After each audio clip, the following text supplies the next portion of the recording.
know, I'm Tom Leffler. I'm one of the hosts of the Escaping Success podcast, and this is my co-host, Adedire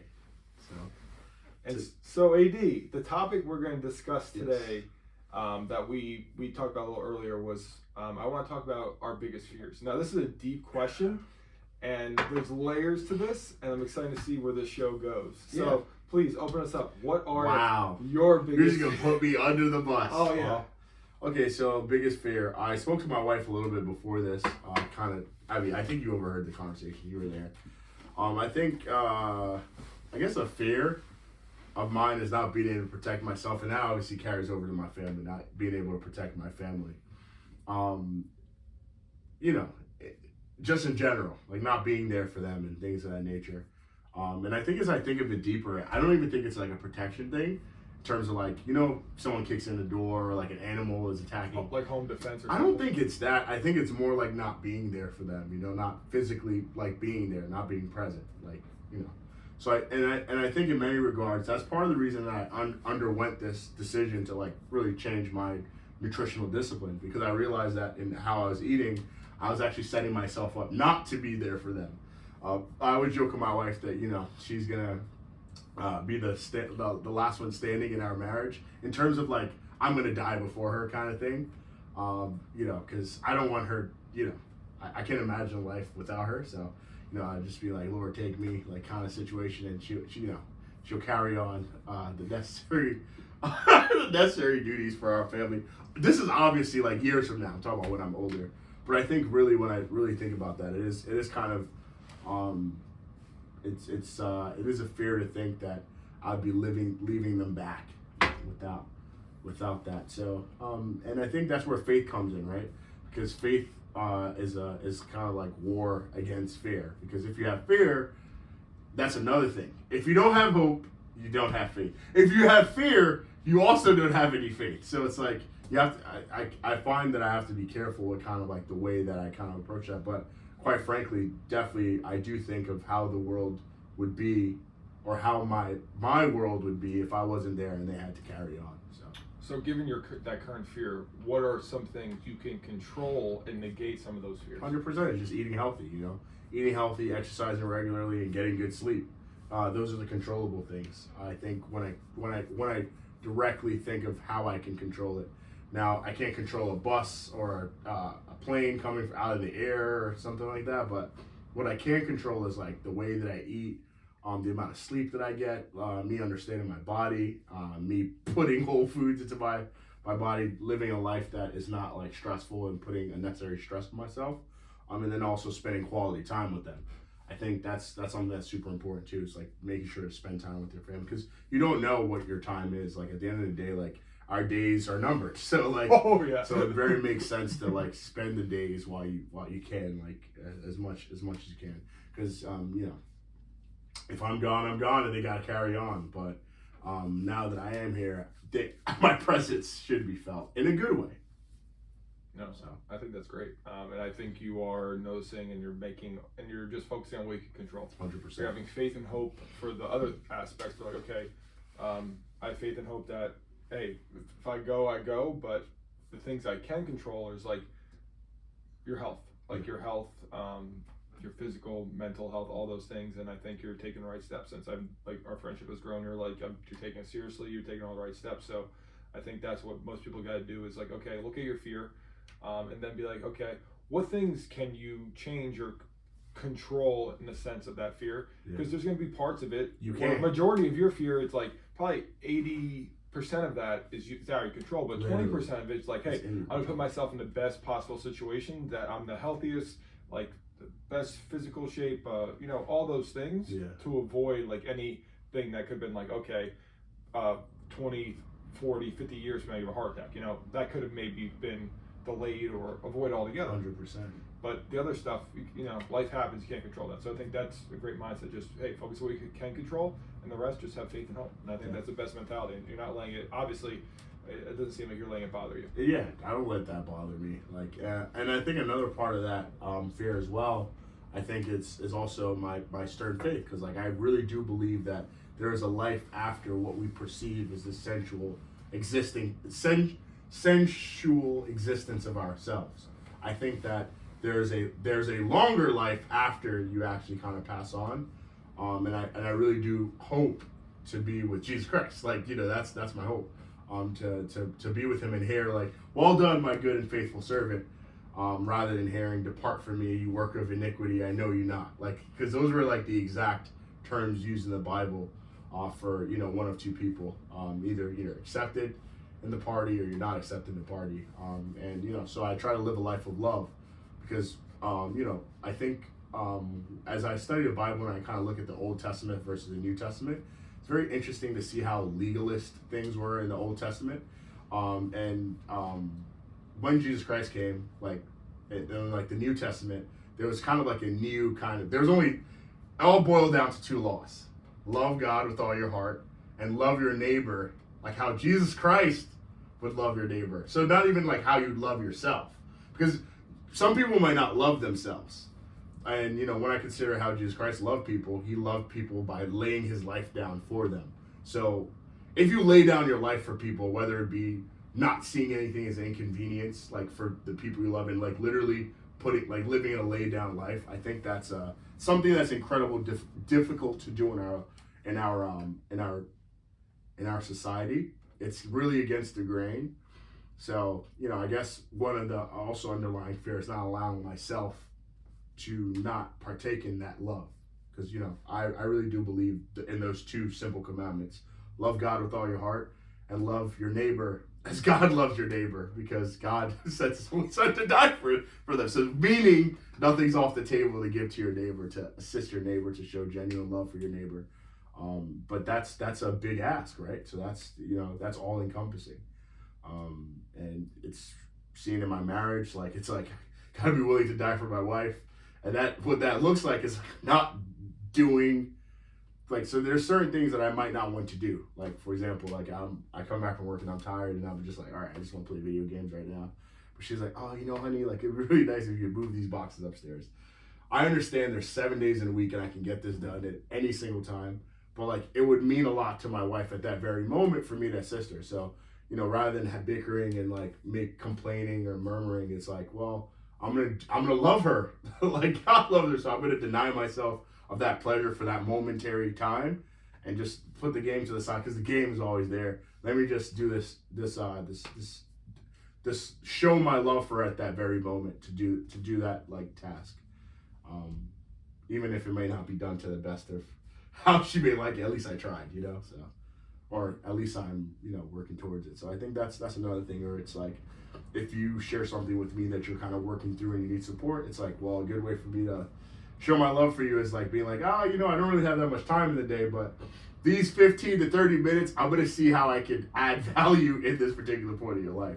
Or if it's just listening to you, sitting down and just hearing you out. Like, it's just like clearing my mind and being present and listening at that very moment. Because again, I feel like it's all interconnected, and there's two like very simple commandments. Mm-hmm. Now I'm gonna go into this states of love. Yeah. So, just ask you a few questions. Just like in a normal week, what negative emotions do you? Just give me the top 3 negative emotions in a normal week that you probably experience.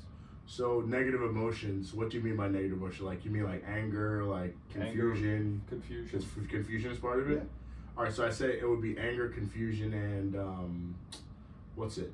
I'm trying to think of a third one. Anger, confusion, and pride. Those 3 negative emotions. Yeah. Those would be 3 negative emotions. And now, what emotion do you try to replace that with? That love. Supersede? Yeah. It's just very simple. Like it's love, because again, it's like, well, if I'm walking and someone just spills something on my hoodie, which happens more frequently than it needs to in New York, it's just, they're not trying to blow up my day. Like they're just kind of doing whatever. And it's like, you know what? Like they're obviously zooming off somewhere, and that's on them. Now for me to hold them in my heart and be like, the whole day, be like, you wouldn't believe, man, this person like spilt this sauce on me, man, and I was just about to go to work, ruined my hoodie, blah, blah. It's like, what am I gaining from that by holding them in my heart? But just bitterness, right? And then that builds on. Now I come home and I'm already on edge. So me and my wife, we're not even having a good conversation. It's combative. Like, so it was like very dangerous to like hold on to things like that. So I think Long answer to your short question is love.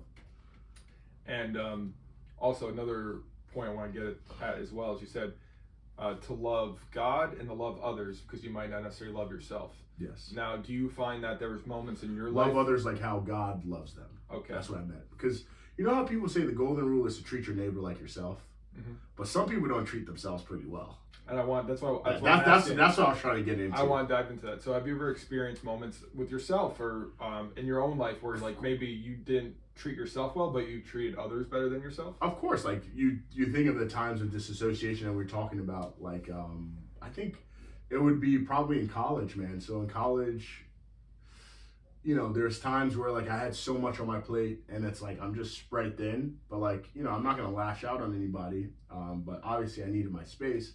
And I would just add more and more and more to the point at which my coach was concerned. He was like, I don't think you're gonna do well academically. And I took that as a challenge. I ended up having one of my best academic years, but I was just trying to prove him wrong, you know. So I just didn't sleep and I just made sure everything was covered. So I think that was a time in my life that it wasn't good to like balance all those things, but I was very fortunate that I was also in one of the best shapes of my life. So my body was able to handle that kind of stress. So, and in that time of my life, I think I really mapped out what I really wanted my life to look at. Like I was really able to really look ahead and really take inventory of kind of like what I wanted my life to look like after college in those times. Because I was spread so thinly that I really had to be very aware of who I am and how I operate, how other people operate, so that, again, interactions were very efficient. With the little time I had, I was able to kind of get everything done. Oh, that's good. But unfortunately, the sacrifice to that was not being able to take care of myself. So whether it mean drinking 2 Nalgene's of coffee and just having like 1 or 2 handful of like mixed nuts with the wasabi, you know the wasabi like snacks, crunchy snacks that have like the dried wasabi. Oh, is that, yeah. It's like I would have like the I would trail literally have like a baggie of that for the whole day with 2 Nalgene 64 ounce Nalgene's are just black coffee.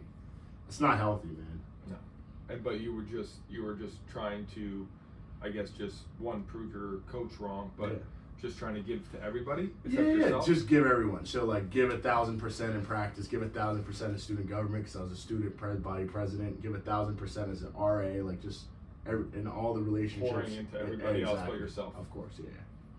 Which is not healthy, man.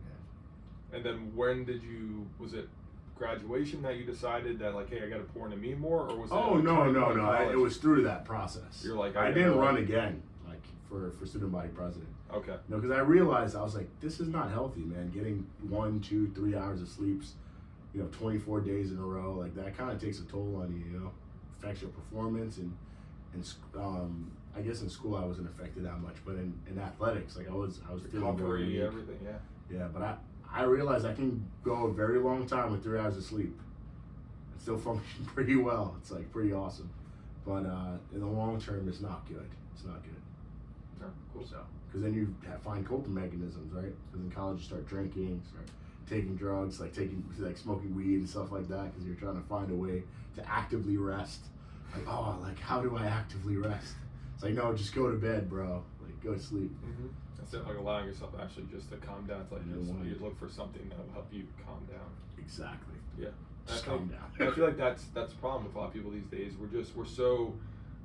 I think we get so jacked up, or we get jacked up to do things that we don't want to do. Exactly. And so then it's hard for us then to come down because even myself, like I think most people, they really don't want to do what they have to do during the day, and like you're gonna have to do stuff you don't want to do. Yeah. But when you repeatedly do that and you're like doing something that you don't enjoy, but you're just doing it for a paycheck, like you have to either take caffeine, you have to take Adderall, like like some amphetamine, like just to get going, and then it's okay. Then it's like 5, 6 o'clock, and it's like, okay, I want to come down now, but you're jacked up on the caffeine, you're jacked up on nicotine, you're jacked up on Adderall, and then it's like, how do you come down? It's like, so you drink or you smoke weed, and then you're not getting real good sleep, and then just a repetitive cycle. And you don't sleep that good, you're kind of tired. It's just boom, boom, boom. And I think a lot of people are just like it's not like I'm waking up, I'm like fired up to do what I gotta do, so like I don't really need any stimulants.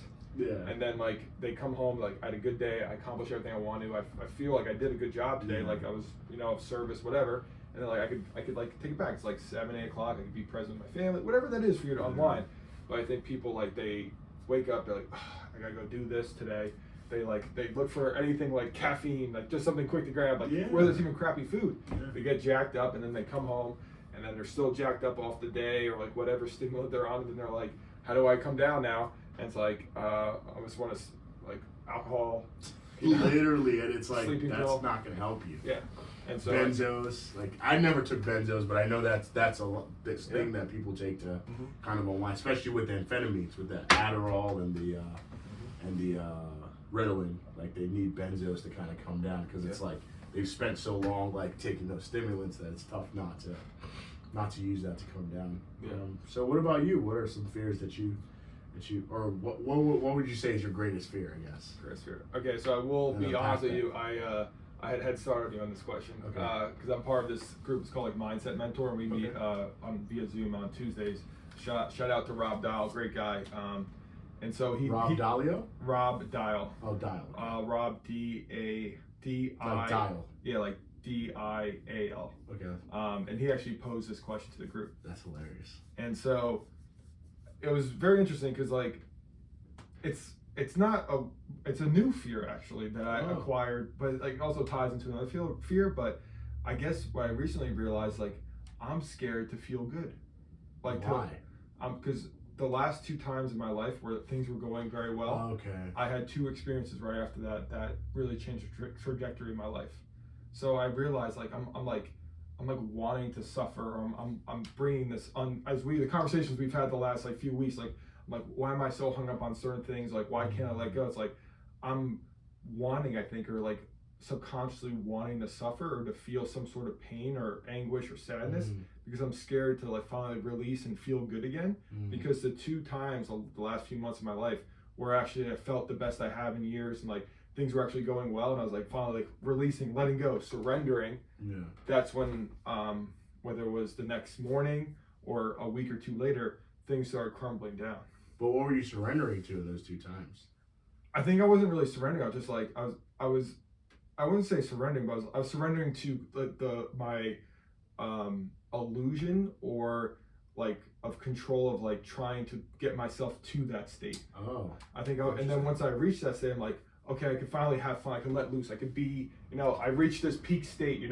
I've reached where I've been working on. I could finally let loose. I could like, I don't have to like be stressing over work or stressing over my workouts or stressing over a relationship. I'll be like, I finally reached this like peak state. Like I'm happy, like things are of joy. You're self-reliant. Yeah, I'm like I'm good. Like I'm actually like things are going good. Like I'm happy. And then I realized that I'm like that's like my fears, like to really feel good again, because the last few times in my life where I felt good, I've had life-altering events happen right after. And I don't know. I don't think they don't like correlate, but like I just think my mind associated with that is like, oh, don't enjoy this too much. Don't have too much fun here. Like don't release. Don't let go. Like don't like be fully present here. Like don't let your guard down because something's coming. Like always look over my shoulder. Like something negative's gonna come when things are going too well.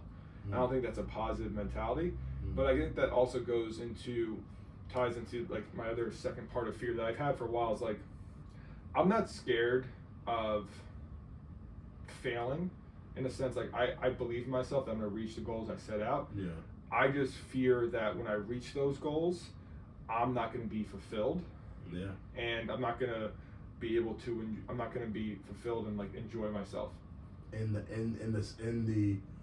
the success of that goal, like literally, you're like your fear is that I'll reach the goal. No matter how high you set your Mount Everest to be, you're gonna get up there and you're gonna realize like, wow, I just spent like several years climbing up this mountain. I sacrificed 5 years of my life. This doesn't matter at all. Yeah, and that was my paradigm for a while. I was like, I'm gonna sacrifice whatever it takes to reach this mountain, because when you're at the mountain, you should things should be better. And like, I'm not saying at the mountain you do to accomplish things, become a certain set of person. You're not the same person, but I thought when you're at the mountain, top of the mountain, like everything goes away, like and it doesn't. And I learned that at the top of the mountain, you realize that like that was just a hill.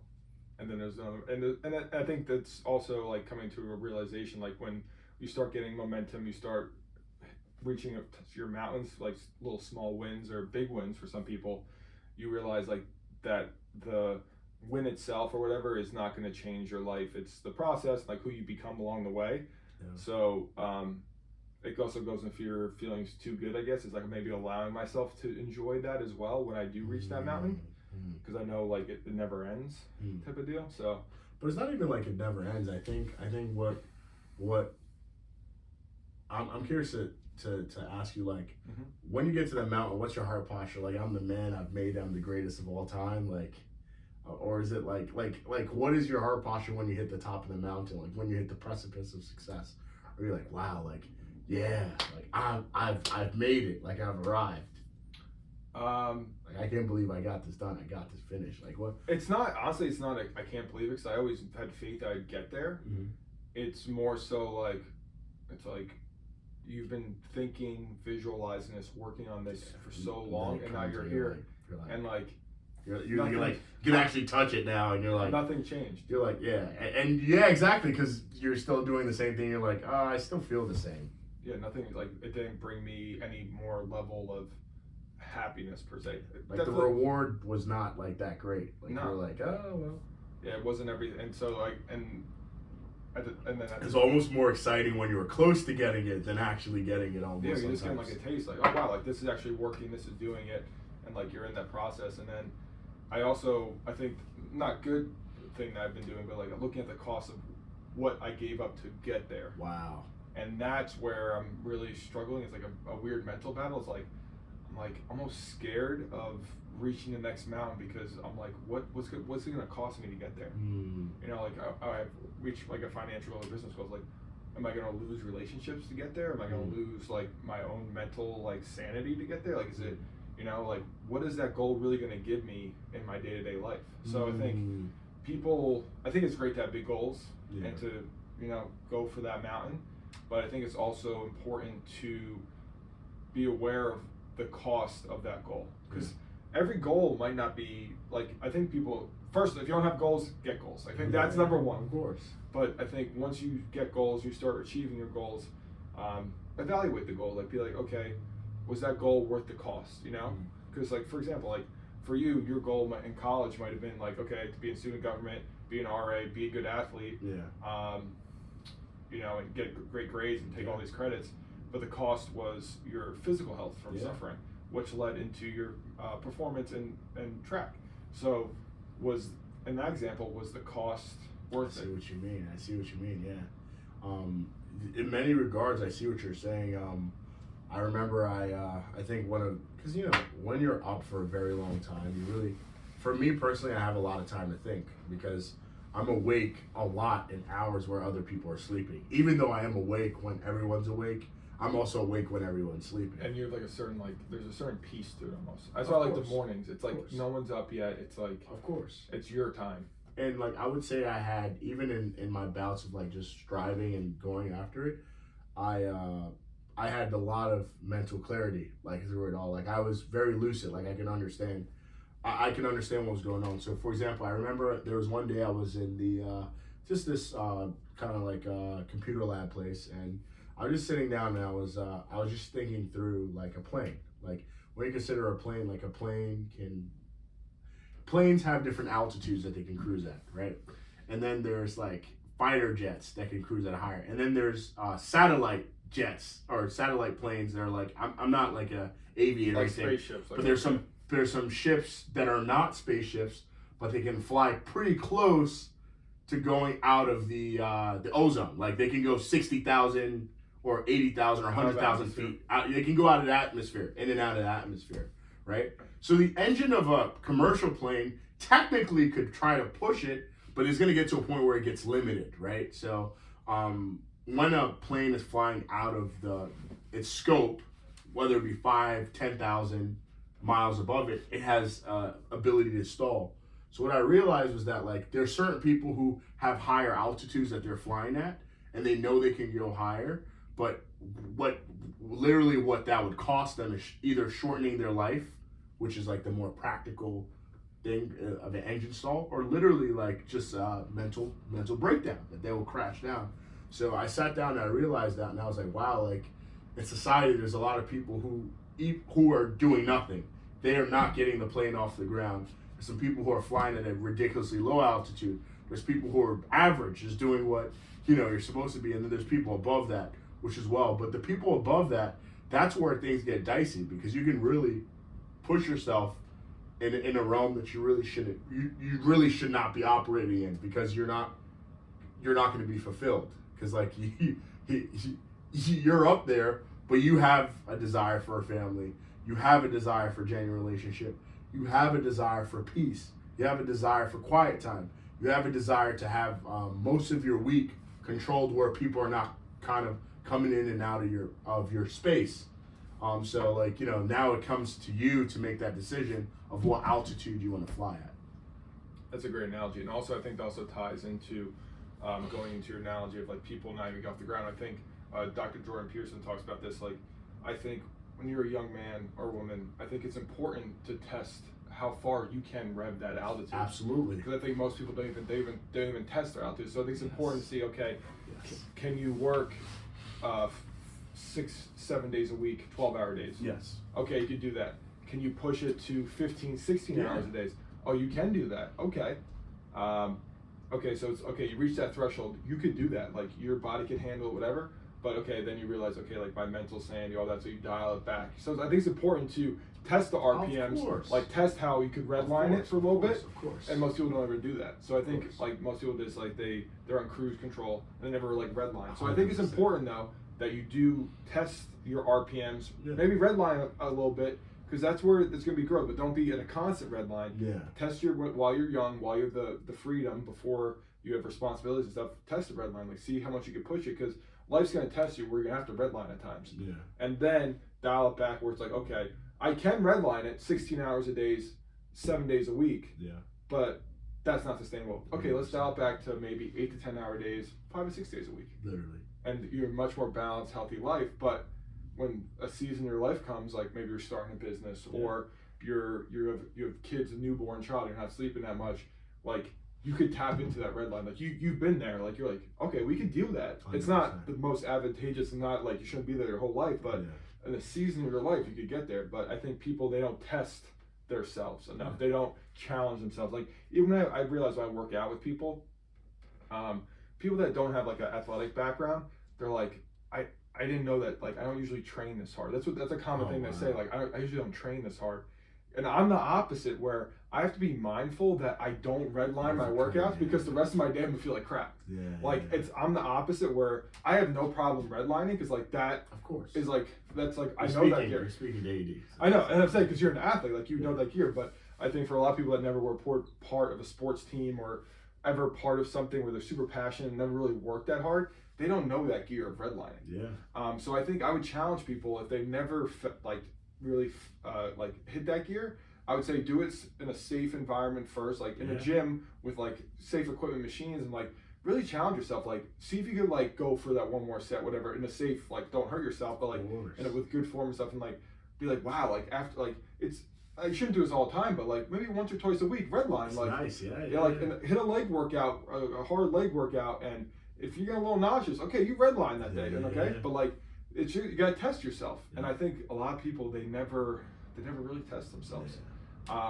Again, people I surround myself with, like you and other people, like that's the only gear they know. We're type A, like we redline, so like we're like if it's go time, we could tap in and go time. It's go time. But as I reach out, I talk to more people, or even work out. I worked out with my buddy this Wednesday, like someone who used to work for me, great guy, but he never was really part of athletics, and he's got a good job, but he's not. But he's never really redlined. He was like working out. He's like, whoa. He's like, I usually don't work out this hard. Like this, I'm like, this is my gear. Like this is not even me going all the way. Like I'm dialed back a little bit. So it's good to show like people that there's levels, and it's good to test, especially young men. Like when you're young, like you were in college, like you were 19, 20 years old, like you could handle the red lines for a little bit in that season of life, and like, hey, you can function off 3 hours of sleep. It's it's not good for you, so you won't do that all the time. But if I needed to, I would outwork.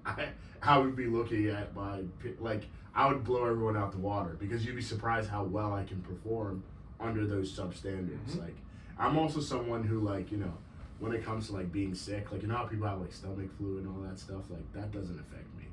Like I mean, I can straight up have a stomach flu and be fully functioning because I don't know, man. My body's just kind of different. Like I'm starting to realize that like it's just different. You're built different. So I can have a grueling workout. And sometimes I've worked out that like I was not well, like you know, like in terms of like not being well, but I can still go through the whole workout because in athletics you have to show up in every single day kind of thing. So it builds up that muscle that, of like mental. Yeah. That's why when I started working out again, it was, you know, a lot of people were like, oh, you're working out like all the time. And I'm like, yeah, because like I'm trying to get back to like how frequently I was working out when I was 19, 20. Because like when I was 19, 20, I'd work out 4, 5, 6 times a day.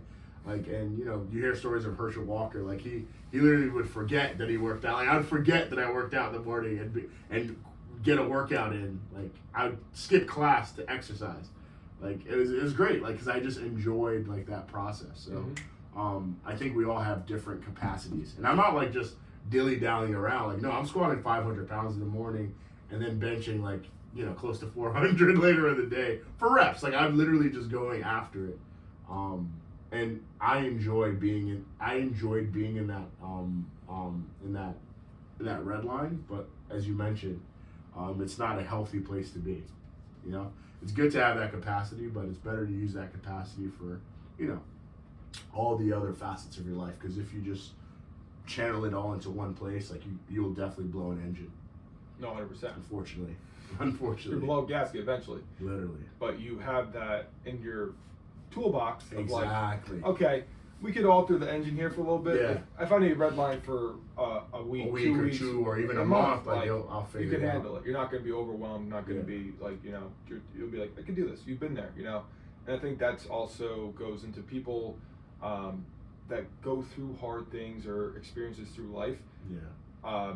Because some people, the worst thing is the worst thing that happened to you. Oh yeah. So like, say for example, like if you had a very coddled life, yeah, and like the worst thing that's ever happened to you is you got a flat tire. So when you get a flat tire, it's like the world is ending. Yeah. Or you get a vanilla latte when you wanted like a mocha latte, and like it's it. The day's over. Yeah. I got a mocha. I want a vanilla latte, but I got the mocha latte. I don't know how that person did that. It's true though, man. And that's their worst thing. The worst thing, man. Versus like, again, my perspective, like as a business owner, I'm like, my truck breaks down and like, you know, I whatever.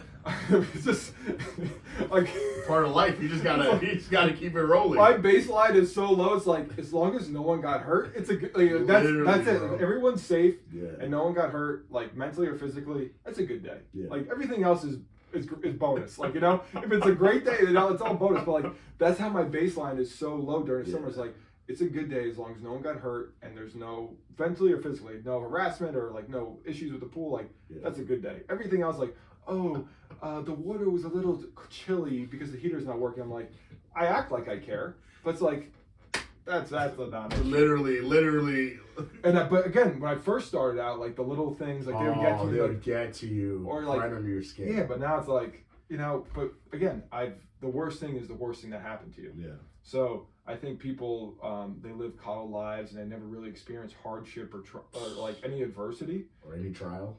Yeah, and so like they're just you know the worst part the worst thing that's happened to them that week is they got a vanilla latte instead of a mocha latte, you know, and that's why like a Karen's out there blowing up because she got literally, you know, and I see it. I see it even with people like in my immediate like vicinity with like I see people who like they don't have real problems, but. It's real problems to them because they don't have real problems. Exactly, and I agree with you. Like, it is truly real problems to them because, you know, that's front and center of their mind. They've allowed that to occupy a lot of their mind space, but, you know, and then, you know, you gotta think about it. Like, people also can take different levels of pressure. I can take a lot of pressure and, like, not crack. Like, I'll just be kind of, like, the same. No matter how much, like, they continue to press on. Like, I would just be like, okay, all right, that's what you want? By Tuesday, all right, we'll get it done. Because, like, the way that I operate, I understand that, like, I'm not alone. Like, you know what I mean? Like, anything I do, I bring God with me. And I know that it's going to get done. Because, like, He will get all things done. like through him I can do anything, even the impossible. But like now, granted, if I didn't have that perspective, I probably would be crushed. But or even with having it, I'm crushed in those realities, understanding that I'm nothing without him. Because at the end of the day, it's like a lot of the character that I draw, or a lot of the character that's being formed in my life is being formed in his image. Like it's literally like very interesting to like see that paradigm happen in my life on a day-to-day basis. But like, hey man, like life is tough, but like I'm not going through it alone. So like I may have a completely different perspective than someone else, because like I really do like desire to be more like Christ, like on a day-to-day basis. Like I'm really trying to live that out. And unfortunately, living that out means you're going to get crushed more, because Jesus did not have a beautiful 33 years on this planet we call Earth. So it was not one that was not faced with a lot of trials and tribulations. Mm-hmm. So, and if you try to do anything great, you're gonna be faced with more adversity. Like that's the thing. It's 100%. As I mean, we joke about like haters and stuff. Like, and you show me one of the comments is like, of course, you do anything. At that point, that's when you're where you're supposed to be. That's what you know. Because people are at a point where they're like, it's no way that's possible. Like that's obviously fake. Mm-hmm. Like it's easier to believe that's fake than to believe that someone could actually be capable of doing that, which is great. I think it's fantastic. Because that's just like, we're on the right path. I'm 100% the right path. That's like literally like what we talked about in our first videos. Like when we get haters, like that's I'm celebrating that. Of course, man, of course, and it's it's a good place to be in, because someone can't believe that. Oh yeah, there's no way that these two guys decided to just do this thing, and they didn't relent, and it actually worked out for them. Because YouTube's oversaturated. Social media is oversaturated. There's so many podcasts out there. So why is it? How are they gonna make it? Obviously, maybe they knew someone. They knew someone who could manipulate the algorithm. It's easier to believe that than to believe that two people just came together. They were consistent. They held their schedule, and they're just consistent. Like through whatever, had faith, and through whatever happened in life, we just can continue to just be good stewards over what we had to do. Which is, me being available, you being available, us talking, and us just doing what we said we were going to do. Being disciplined. Disciplined, consistent, persistent, faith, believe, all those things that we preach. It's just literally. Like, just showing up, just do it. And actually, funny going to your point about, I even got to say, I got humbled in a sense today at the gym. So we talked about like people getting content and stuff. So just honestly, backstory on me. Since I've started this podcast, I've had such a more openness to talk to people. Yes. So I've always wanted to talk to people in the gym, just like random people. It's like going up to them. I always wanted to, but I'd be like, like I'm not gonna bother them. Like I'd always just like not do it. And now I feel like with this podcast, just with even our friendship, I just be like, I don't care. Like I just don't care. It's like I'm doing literally, it. Like bro. I'm a good person. Like I'm not gonna be mean to this person. Like I'm just curious. And even today, I got two guys' numbers at the gym today. Yeah. So one of the guys I went up to, I always see him. He's like filming at the gym, and I mean he's not in a fantastic shape, but he's consistent. He's consistent. He's always there. So I just like tap my shoulder, like, hey, like how you doing? Like I always see. He used to work out at the gym, Crunch in Greenbrook. It was Eclipse. Now it's Crunch in Greenbrook, but now he's at Lifetime with me. And I just tapped my shoulder, like, yo, like I always see you working out here. Like, what's your name? He's like, oh, like hey, great guy. Like super talkative. He's like, oh, like my name's like Moose. Like it's a sick name, Moose. I'm like, I always see you like you're taping yourself. Like, yeah, like I post and like I get your Instagram. I get his Instagram, and he had 122,000 followers. And me just being naive and I guess egotistical, I'm like, no way this guy could have 122,000 followers. But he does. He does. Yeah. And I was like, wow. I'm like, he posts his fitness content, right? Fitness content, and like, I mean, he's consistent. I see him. He's always videotaping himself doing his thing, like doing alpha. But amazing guy, like super nice. Like I could tell that anyway. Like super social. But like me just getting humbled, so like I'm just like assuming like in my own egotistical mind, like no way this guy could have this many followers. He's not in like amazing shape or anything. Like just me being like naive and egotistical, and I was like, I got humbled. I was like, whoa. But you don't have to be, man. He's just consistent. But it was good for me. It's a gut check. It's like, hey, like stop judging people, and that's something I'm working on. It's like stop, just judge a book by its cover, like because he says he does digital content creator. And so he obviously probably knows, his videos are amazing. He's very talented. So I I was judging him from the outside, and you would have never known. Also, if you never walked up to him. Yeah, and now I know he's a great guy, and then hopefully down the line we'll do a collab or get it's videos. very simple. Yeah, Yeah, just do a collab. He's a great guy. Yeah, just that's an opportunity for you to kind of like get like an opportunity. Like, what kind of workouts does he do? Is it more bodybuilding stuff? So he always used to do bodybuilding, but he's actually challenging himself. He's going to do 100 days. It's called Alpha at Lifetime. It's basically like a CrossFit class. Okay. And so, because I had a Eclipse / Crunch when he was there, like he always do bodybuilding stuff. And then like he honestly, again, super awesome. He's like, hey, in 2020 COVID, like I gained some weight and like got out of shape, and now he's like getting back into it. He's like, I want to challenge myself. He's like, CrossFitters are always in like real CrossFit in great shape. So he's like, I'm just gonna try it, you know. He's like, I'm open-minded. I love his approach, and he's like been documenting. He's like on day 35 or 36 of doing the Alpha classes. And I asked him like, how's it going? He's like, at first I was doing like solely Alpha CrossFit classes like 5-6 days a week, but he's like, I've kind of felt weak. My joints hurt. So he's like, I amped it down. I'm still doing like bodybuilding. He wants to keep his strength like once or twice a week, and then doing the Alpha probably like 3 days a week. So it's cool. Like, and then he's like, maybe another 100 days I'll try yoga. But I just loved his openness of like, I don't know, I'm gonna try this or Pilates. Like, he's just very open, and he was, you know, he is the real deal. Like, I was looking at his content, and like, I think the reason why he does so well is because he's real. You know, he's authentic. He's actually a great person, like super charismatic. Like, he's talking. He always is talking to somebody. So I think he is the person who he is on the camera, which is I think why he's doing so well. And then another guy, like his name's Daryl, great guy, jacked. Just like this man's like muscular. His biceps are like my thighs. I believe it. He's just like he's an older guy too, right? 36. Like he's a great guy. I think he was in the gym one day when we were. I think you met. Yeah. And I've always like had conversation. I gave him a sample of like the Apollo fuel, and I just find like I think I'm always so caught up in my own like world, like in a rush for some reason, especially and like Thank you. You said for some reason. Very good.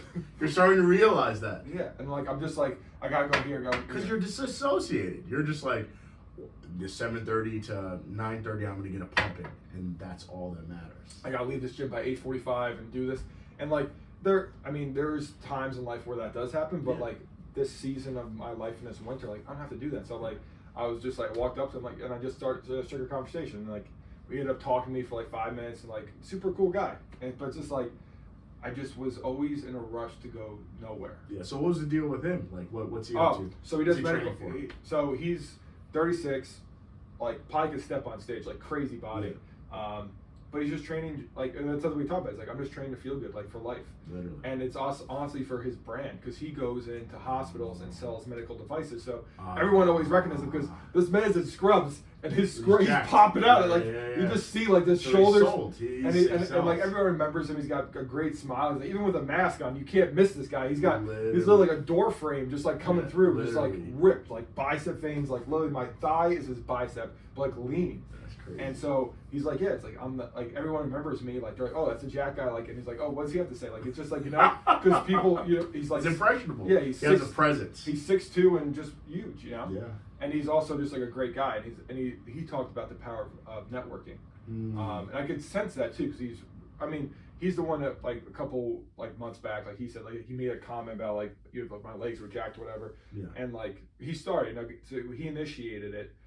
So I could sense that like presence, and he says like he just goes to these networking events. He does medical device sales, but he's like, I don't know how I end up at this like vineyard with like doctors and stuff, or I'm flying down to Orlando for a conference. Like he's just such a personable person. Yeah, and it's just really cool to see. Yeah, and it always gets him in the right room too. Yeah, because it's crazy, man. Just asking not even asking the right question, just asking questions, and just going up and speaking to people. Is like we're physically there for a reason. We're not all working out in our house, you know. So there's an opportunity for us to communicate. And human beings are meant to communicate with one another. We're not meant to just be living in our own kind of space. Yeah, that's an amazing realization you had, and definitely like it's good to press into those relationships, man, and try to like meet new people and just like, you know, be open minded. Be open minded, you know, and not judge.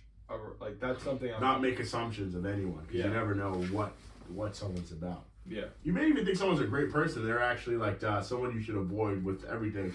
You may actually you have to change all your credit cards and walk away after. They're like, yeah, I'm a scammer.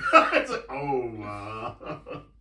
I've had conversations like that with people Really? where they're like straight up like, like yeah, like I'm into like that. I was like, okay, call my credit card company, cancel everything. Like I don't know what kind of readers they had on them, but like, Jeez. some people are very honest, man.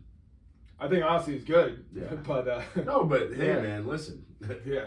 Not everyone is also Has good intentions. Exactly. So that's interesting that you brought that up. That's so cool. So how has it been? Like kind of like talking to people more. Like what have you noticed like in your life in general? Being more present, talking to people more, and like developing relationships with people who you otherwise would have just kind of blown past.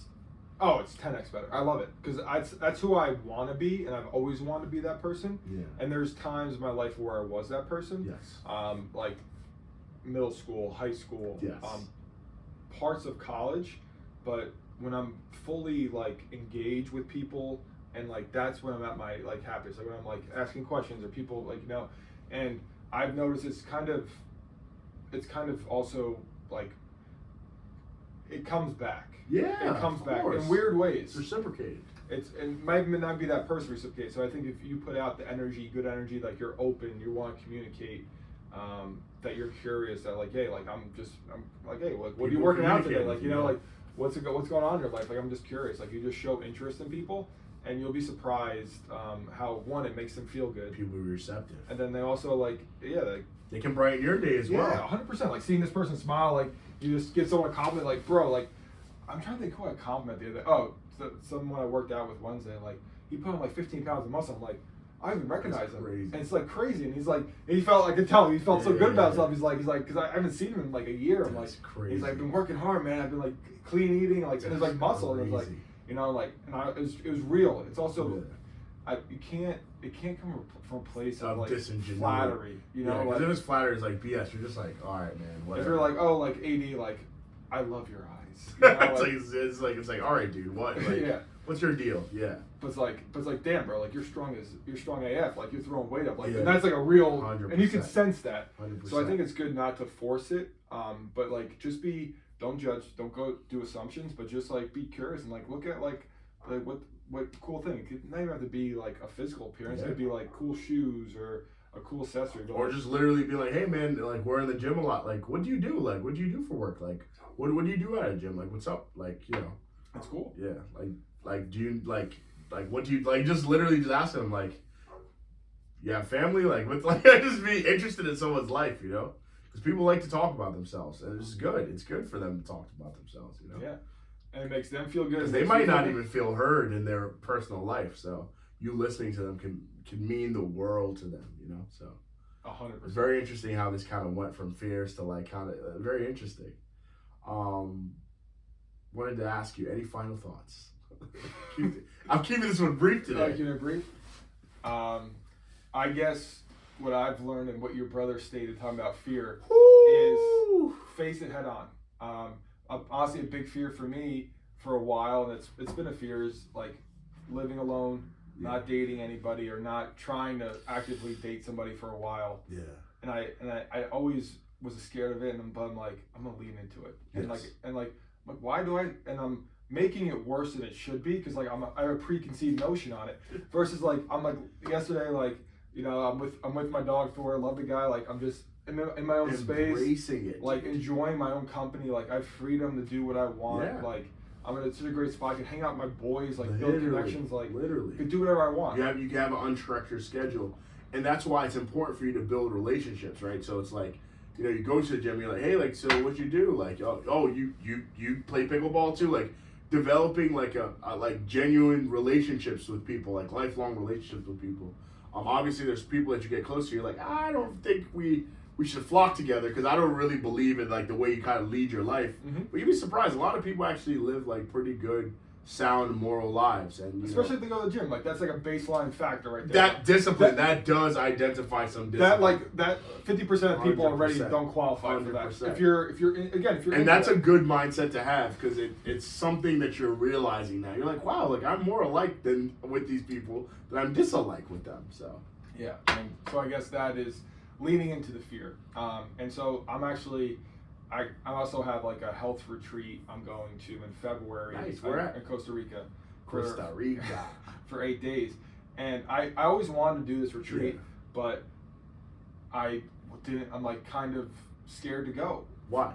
I think just like the loneliness factor of like not being with somebody, or like like just going by myself. Why can't you just go to a retreat by? That's the whole point I of know, retreat. and The whole point of retreat is to go by yourself and to right. This is what we're to talking take about. yourself physically out of your own environment. 100%. So like that's why like I was like booking because I booked the retreat. That's I was booking hilarious. a flight like last week. That's I'm like hilarious. I kind of don't want to go. I'm like, you wanted to go like on this retreat for a year. You couldn't get in like whatever with your schedule, everything.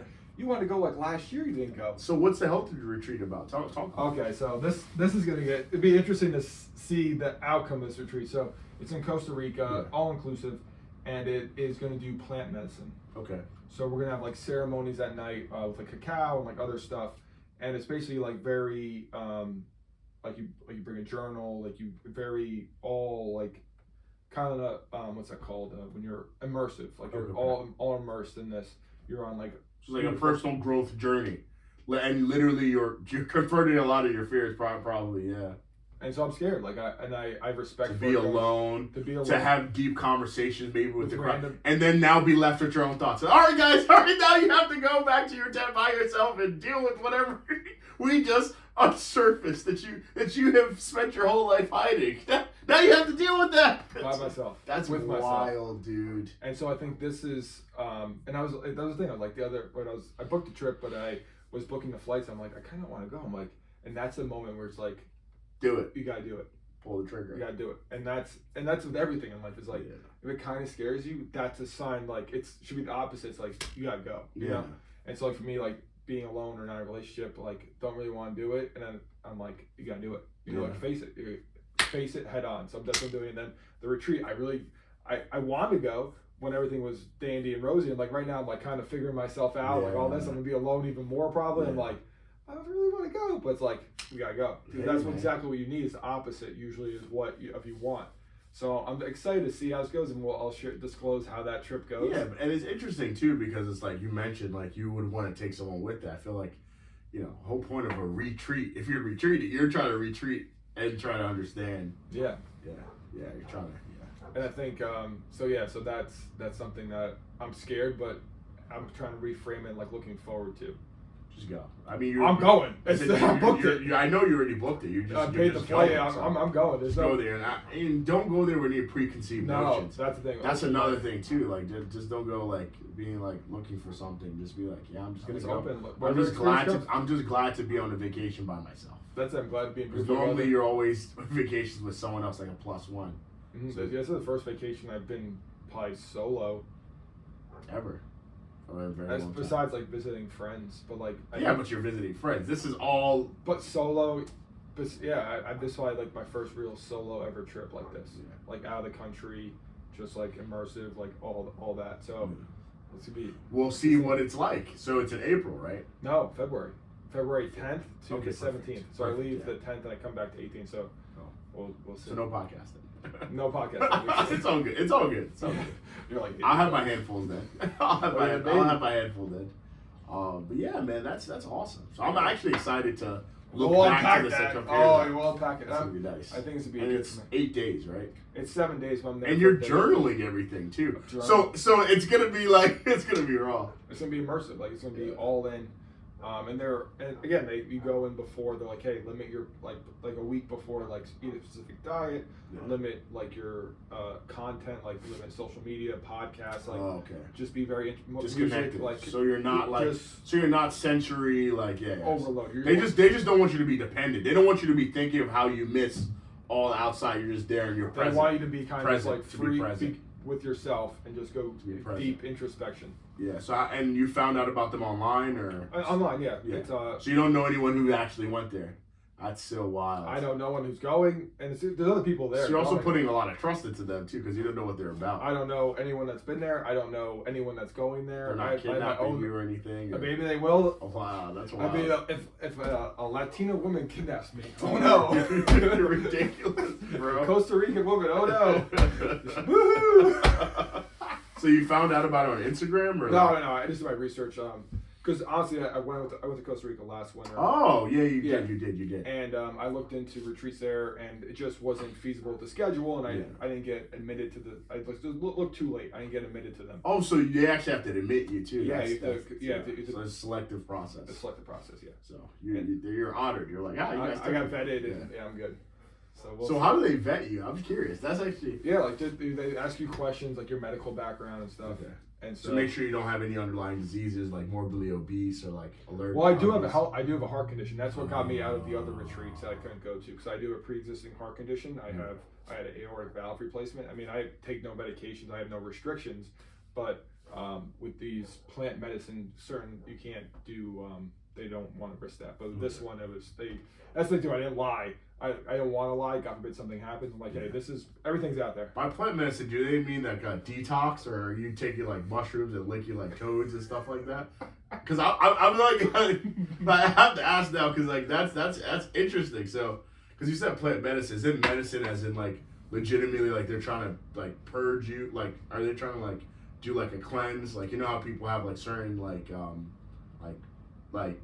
I remember, I forgot who told me about it, but there was like this, not juice cleanse, but like type of diet that they took where literally like it emptied out their stomach to the point at which like literally they saw mucus and it was like crazy. Yeah. But they felt so much lighter. Like there was so much like, I think it was like bile or like waste that had just been like stuck in their tract. Yeah, gonked up. No, it's not that. It's the latter. It's the other one. So you're licking toads. Not licking toads. Okay. So it's like you're clearing yourself, like magic mushrooms.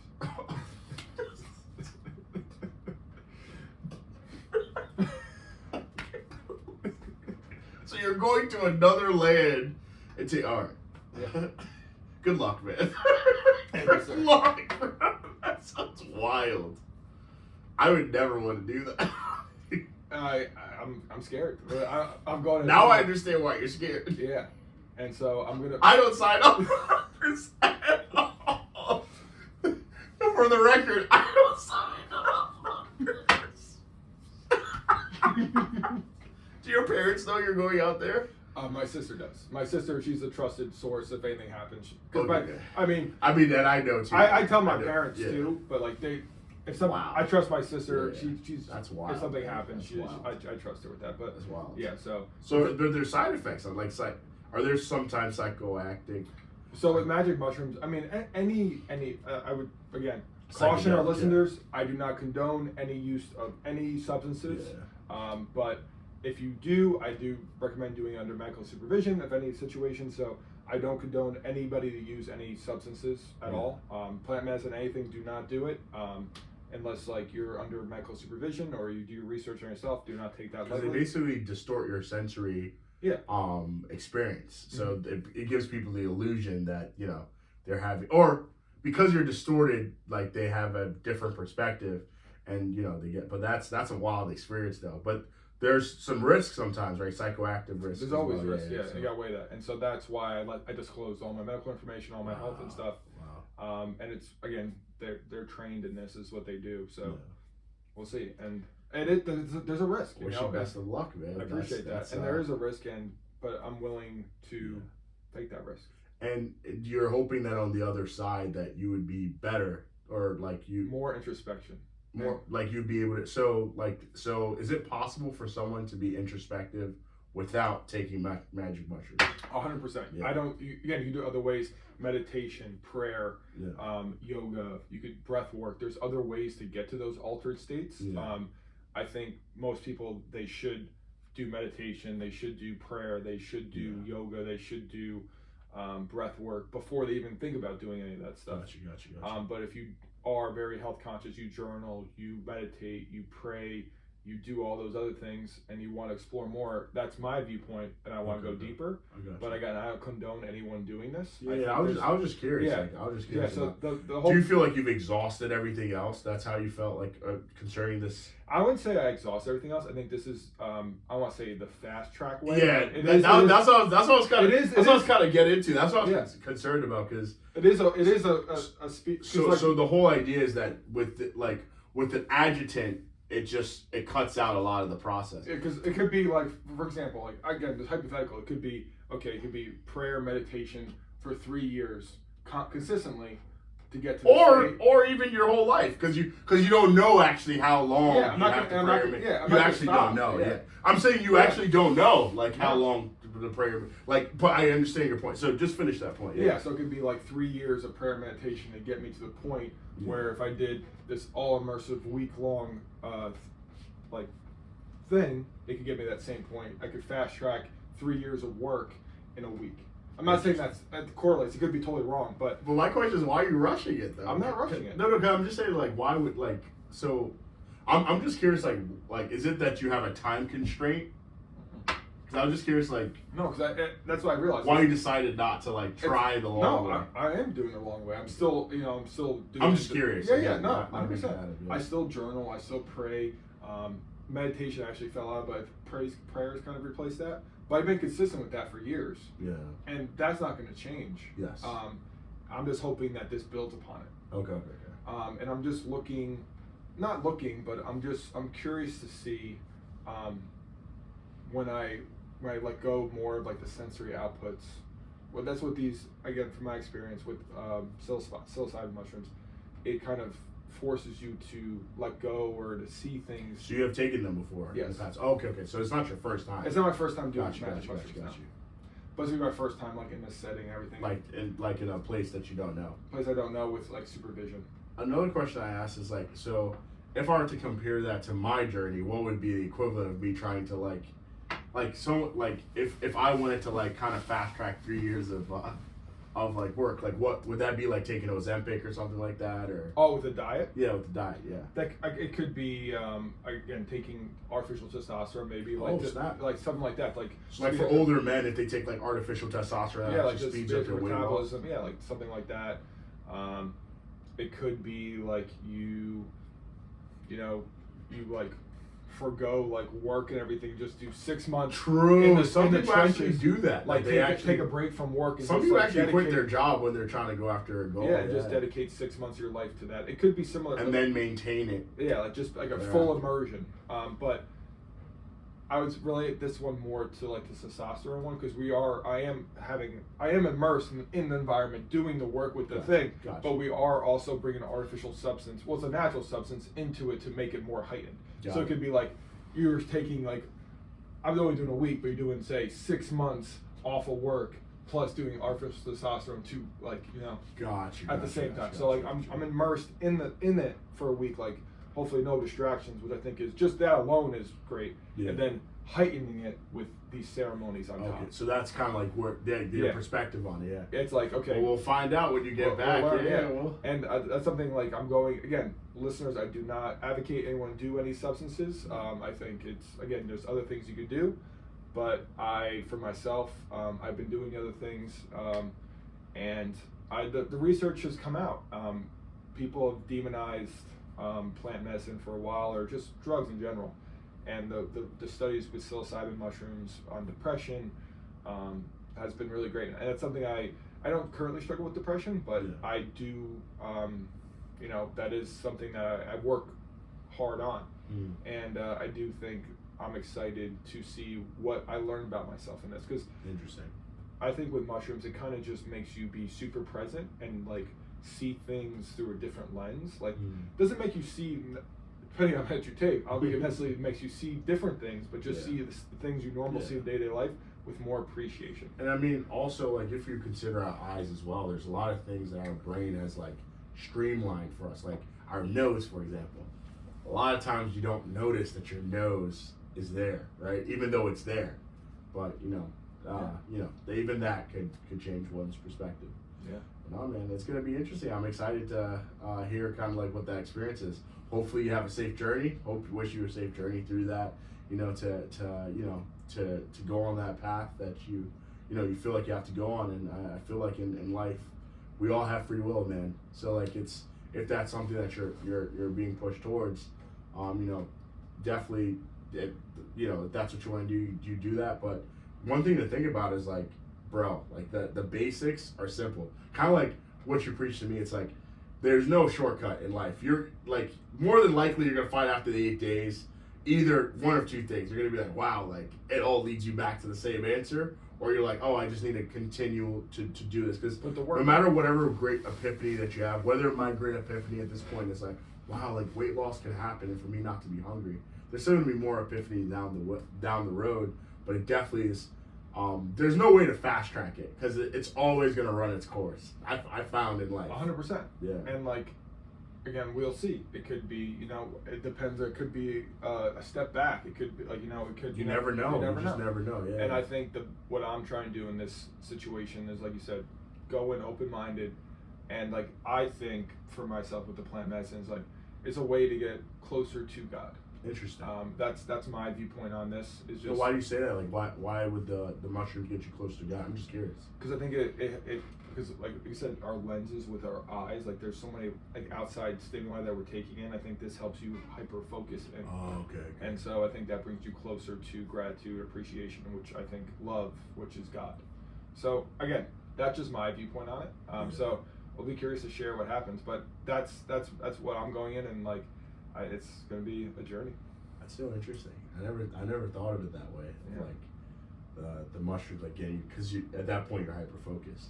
Yeah, Interesting. Because think about it, when you're like really deep in prayer and you're Yeah. hyper focused, you're not thinking about any external At all. things. I'm not. Yeah, I'm saying when you're in that zone, it's like, or when we were at your, what's that called when I went that Sunday. Yeah, fellow. Just Sunday service. Yeah, Sunday service. Like when you're in that, Monthly you're meeting. Yeah, singing, we're just enjoying. like enjoying, and everyone, and you're in that environment with that group of people, that energy, all that. That's like hyper Of presence. course, man. And that's like you're tapping into that Holy Spirit, that God energy. Of course, in my viewpoint.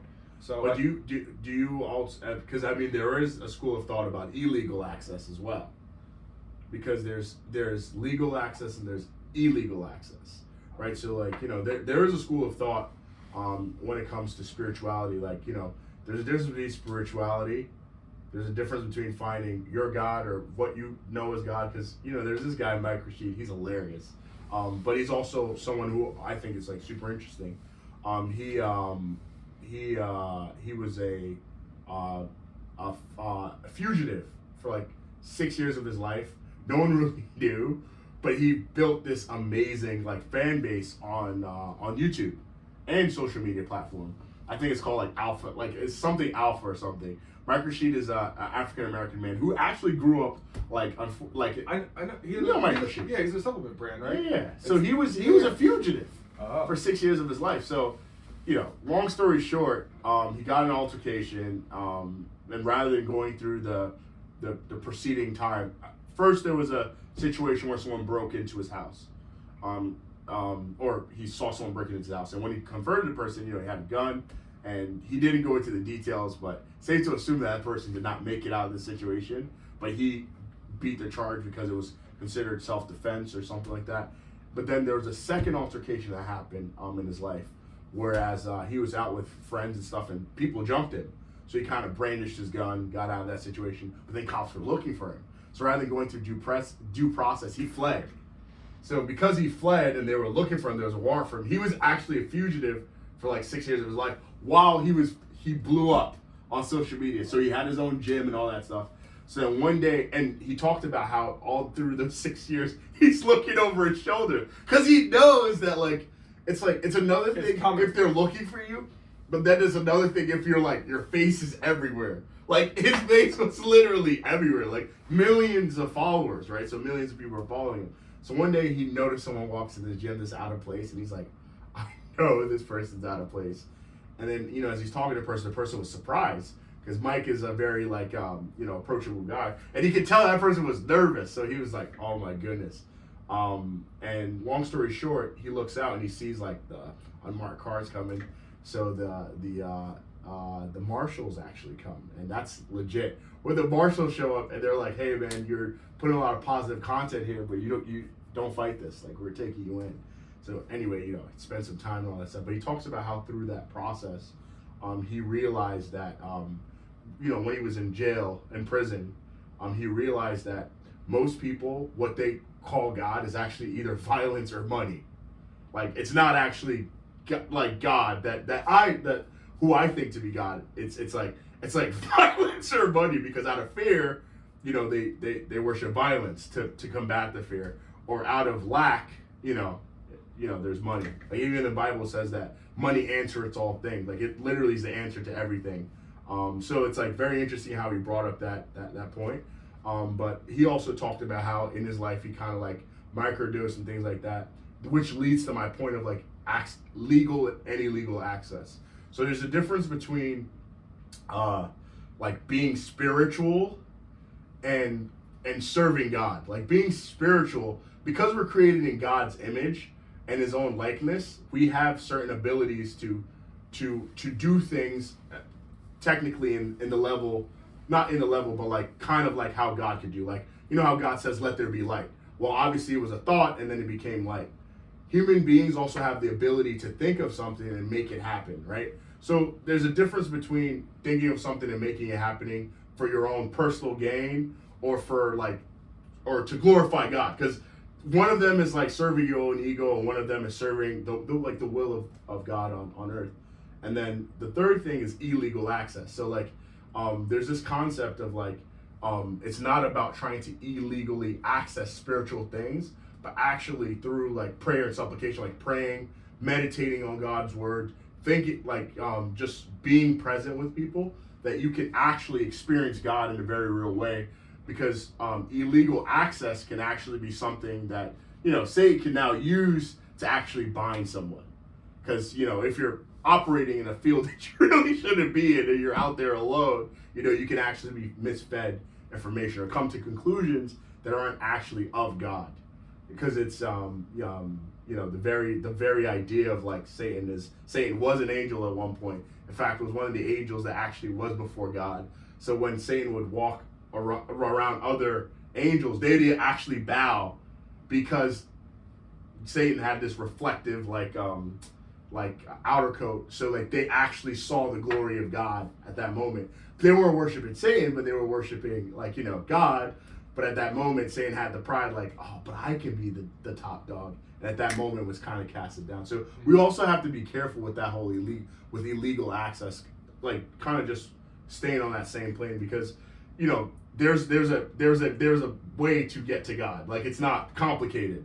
Like some people cook it up to be like it's like this that. No, it's simply just getting on your knees, or not even getting on your knees, just quieting your own life and just doing it, because God only gave us 2 eyes, 2 ears. He didn't give us 30 ears, so technically we could zone in. We can block our ears even if we have to with our 2 hands to try to focus on him. So I just wanted to let you know that you really don't need anything to find God. 100%. Yeah. And I'm not saying you do. Because I mean, if that was the case, no, and I think that's just you're a testament to that. Like you're much better relationship, closer to God than I am, and you've done just the consistency. I've just consistency. Yeah. So I don't think like at all. I don't think that is, you don't need to do the. That's what I'm saying. You don't need to do. And I'm telling you that there is no acceleration process. No, but again, with life, we all learn at different paces. So like going through your process, it kind of leads to a very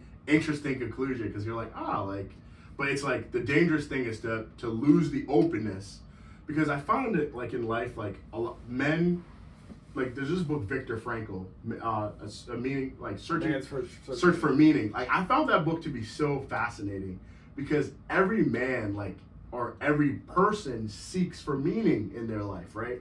And it's like, you know, you talking about that fear of like getting to that mountain. Like I don't want there to be a situation, because I see this with some people where like, you know, they're searching for God and they're doing it. They feel like they're doing everything, but it's like, just do what he says. Like, you know, like it's kind of like, it's like very simple. But the fear is that people double down on their stubbornness and they're like, well, obviously it's not for me to find him. But it's like, no, it's like, just do what he says. So I just want to like, you know, just kind of caveat, be like, that's why I said don't have expectations, because like, you know, finding God is not difficult at all. Like it's just, and there's even joy if you consider like just quieting your life, like finding God in your regular life, because it gets to a point in your life that you don't have 8 days to like separate from your life. Like you might be busy enough at a time that you can't. We mentioned something about our kind of like the journey I'm going on. Like if I'm like only like this carnivore phase that I'm in, where I'm just eating only meat and no carbohydrates. like it's only for a short period of time, right? But it's not that I'm doing this for the rest of my life, because that's not sustainable, man. So it's like when you consider like a relationship with God, like it's also something that needs to be sustainable. You have to have that time that you set aside in your day. Like it doesn't have to be like an hour, 10 hours. You will build up to that by just being diligent in 2 to 5 minutes, you know? So I find that's like, you know, it's something that people find hard to believe, because they find it hard to believe. And what's interesting is that a lot of people don't really even try. Like it's hard to like wrap your mind around, because again, this world is so sensual. Like, you know, there's so much, there's your phone buzzing, someone at your door, there's the Amazon package you have coming, the email. There's just so many things that are going on, you know. So much stimulus. Yeah, so much stimulus. So it's like quiet the noise. Exactly. Yeah. And I think the true power is to quiet your noise in daily life. Internally. Internally. And I think that's the groundwork. Like, and all the things that I advocate that people should do before they even consider it is quieting your life, is meditate, prayer, yoga, you know, like whatever that spiritual practice is for you. Yeah. And honestly, like through this thing it's more so, it goes into something that I felt with plant medicine, is you have to surrender. Oh, you have to. Oh, you can't. So you should say you find it hard to surrender. Because if you fight it, it's gonna fight. Yeah. You know, like it's all about giving in and letting whatever's gonna happen. Like you're saying, no expectations. No expectations. Just let it. Whatever's gonna happen, especially for me, that's a fair point. It's just you don't know how to surrender. So you're basically saying that's.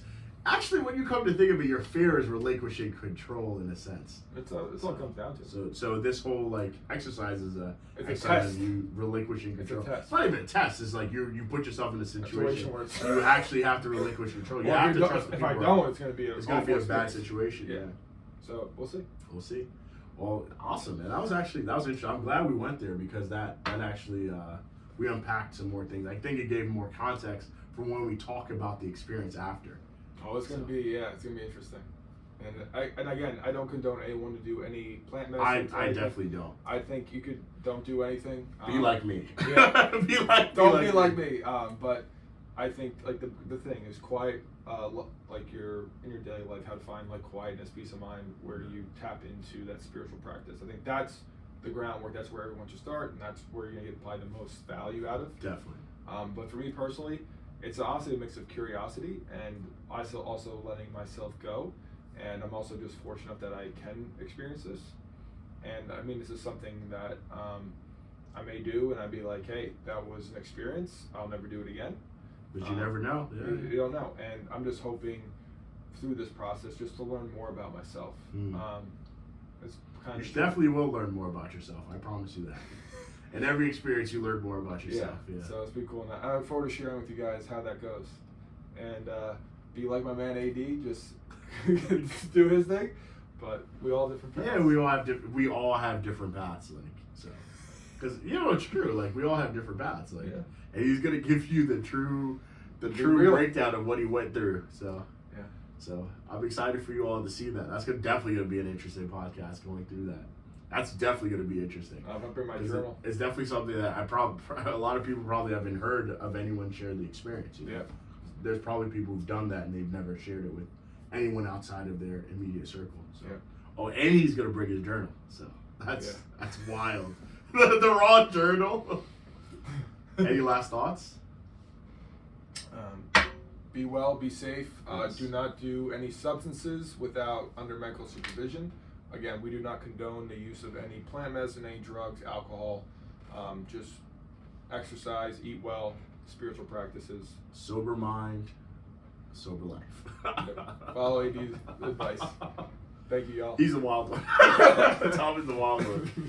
You know, it's always the white guy. It's always the white guy. It's always the white guy.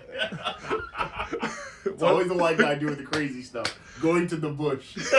Eating funguses with strange people. Good luck, bro. Thanks, bro.